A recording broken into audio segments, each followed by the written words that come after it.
Well, we have been watching this scene right here very closely. Pro-Palestinian protesters marched down Franklin Street this afternoon, ending in front of the South Building on UNC Chapel Hill's campus. The rally comes days after an encampment was broken up by police last Tuesday, leading to several clashes between law enforcement and protesters. Let's talk more about it. WRAL's Carly Haynes was there as protesters marched and gathered today. And Carly, things remain peaceful today, but what are you hearing from protesters?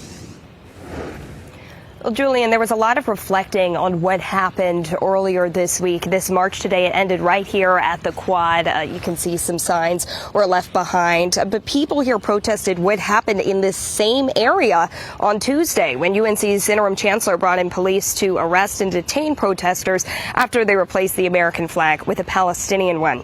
This is the first rally led by Students for Justice in Palestine since that day. There are hundreds of people here, and the crowd only grew as it went. It started on Franklin Street near campus. Protesters then made their way on campus to the quad and stopped at the South Building, where they protested the interim chancellor's action to bring in police this past Tuesday. Bringing out riot gear against your own students, it's not going to go down in your resume very well. Not only will the students remember this, the entire community remember this, the universities, not only of North Carolina, but the universities of the entire U.S. will remember this. And there was a small group of counter-protesters following along the route today as well. They were holding flags for Israel.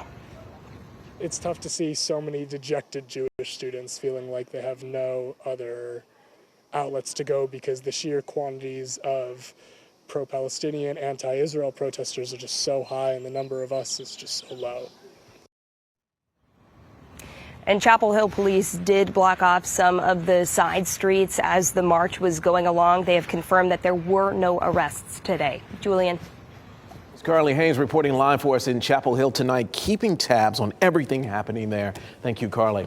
Well, police are cracking down at several universities and clearing out encampments across the country as schools prepare for and hold commencements. Officers cleared out a protest encampment at the University of Southern California this morning. No arrests were made. USC called off its main commencement ceremony, citing security concerns. Yesterday, we saw protesters interrupt the University of Michigan's commencement, and more than 24 protesters arrested at the University of Virginia when police broke up an encampment.